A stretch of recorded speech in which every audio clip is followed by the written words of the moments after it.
Welcome back to Tauros All Access. I'm Lauren Hill, and I'm joined with Evan Epstein for the Wednesday episode of Tauros All Access. Today we have a packed episode for you with a bunch of different media things going on as we are having an away series this weekend. So we have part 2 of that interview with Coach that you saw, the first part yesterday.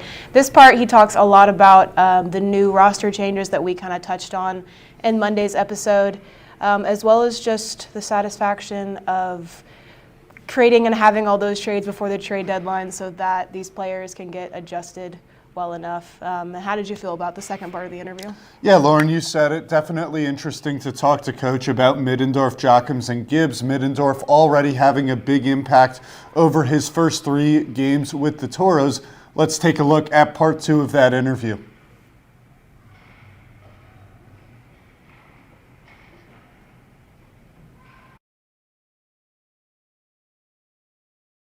And Coach, you've made 3 moves this past week to acquire Gavin Middendorf, Braden Jochems, and Noah Gibbs. There was not as much movement in the roster around this time. What was the reason for the change this season? Yeah, I mean, each year is different, and you have to address things as they come up. And you know, all 3 of those guys are guys that we think are going to be able to give us more depth within our offense and give us more ability to score, which it hasn't necessarily been an issue when you look at the overall numbers. But I believe that the easiest way to defend is you have the puck and you're on the attack, and to do that consistently, you have to have immense depth within your forward group, and adding those 3 guys gives us that. It also gives us a significant amount more experience, which as we get into the second half of the year, and hopefully playoffs and that kind of stuff, that experience can prove to be a really important thing. So we added, Rylan has almost 100 Western League games under his belt, or 100 junior games and 60-something Western League games. Noah's in his 4th year of junior hockey, and Gavin's in his 3rd. And Noah and Gavin have had success in this league, and in a different division throughout the course of their career.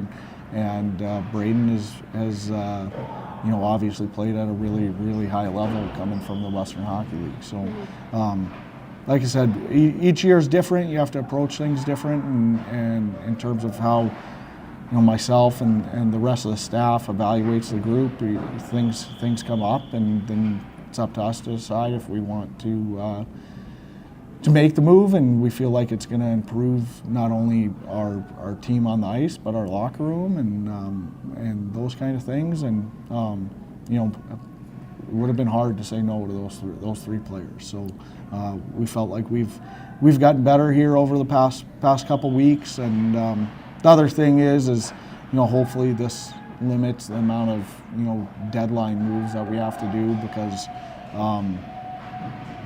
and we did them now, and with that you get extra time for these guys to integrate and become part of the team and feel comfortable, and be able to play their best hockey when it matters the most. We've got half a season left still. If you wait till closer to the deadline or right at the deadline, you got a 4th of the regular season. So that was a little bit of the thought process behind adding those players. But we're definitely excited to have each one of them here, and we think that all 3 of them will be able to contribute towards our team's success. And one of those players, Gavin Middendorf, has had a red-hot start to his career with the Tauros. 3 goals and an assist in his first 3 games. What do you think has allowed him to transition so seamlessly with this team? Yeah, I mean, like I said, he's played a lot of junior hockey, so it's a different place, but it's not, a different level or different league or anything like that. And obviously he comes in and gets put on a line with, Smallsy and Spence, who have had success all year, and I think that all 3 of those guys will make each other better. All right, and our last question for you, Coach. The 3 players have combined for 103 goals and 122 assists throughout their junior hockey careers. What impact do you think they will have on the Minotauros team? Yeah, like I said, hopefully it just gives us the ability to attack and play offense more. Score more goals. Like I said, if the more we have the puck, the harder it is for the other team to score. So we want to be able to roll through all four lines, and it doesn't matter who they're out against. We can create matchup nightmares for other teams and stuff. And I think if the way that the forward group is shaping up now, if everybody plays to their capability, it's going to be hard for teams to decide which line they want to match against, with their best D pair, with their best defensive line, and that kind of stuff. So hopefully, like I said, it provides us more depth and more experience.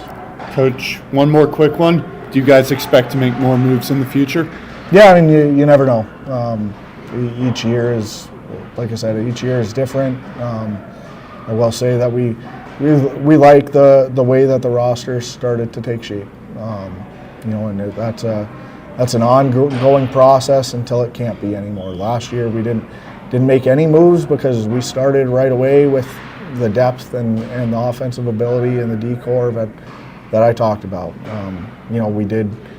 We had to make a move with Nortz going to the USHL. We got Lucas in here, so that was kind of a minor thing. But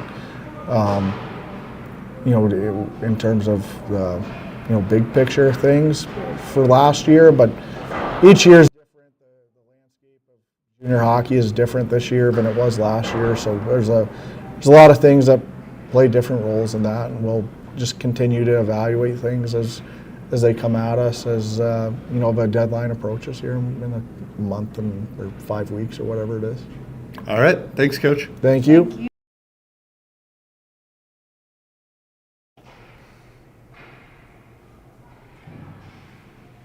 All right, and that was an awesome interview, part 2, with head coach Cody Campbell.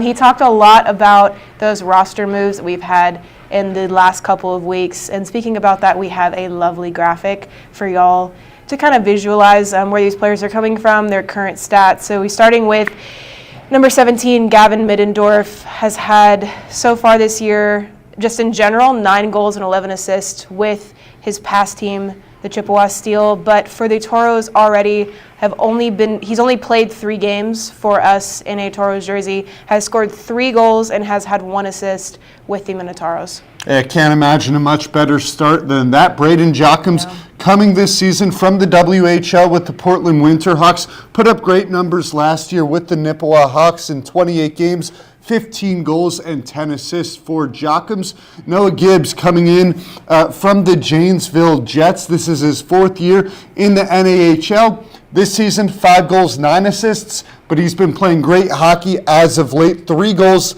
and an assist over his past 5 games. And we also sat down with Middendorf, Jochums, and Gibbs. So we'll show you that interview shortly. That'll send it to the end of our show. So as always, QR code on our left. That'll send you to the website, MinotaurosHockey.com. You can get all your merchandise, tickets, everything you need for the Minotauros next home series, January 24th to 25th. Tauros taking on the Watertown Shamrocks. Puck drop 7:35 p.m. on both of those nights. And let's finish off Tauros All Access with the interview. We'll be back tomorrow with the weekend preview.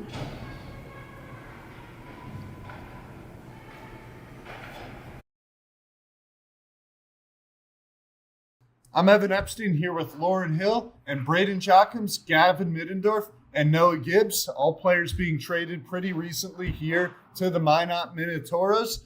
Guys, what were your reactions when you were traded to the Tauros? Yeah, I'll go first. I was pretty excited. My family loves this place, and my brother had pretty much nothing but good things to say. So I was pretty excited, and I knew I was going to get a good opportunity here. And I know the atmosphere around the town is everyone loves the Tauros, so I was really excited. Yeah, I was pretty excited. Looking at it, they were a top 4 team in the league, and I was just excited to come in and help add on to the winning column, so I was excited for it. Yeah, I was excited. Minot's been known for their winning culture and amazing organization, so it's really nice to be a part of that now.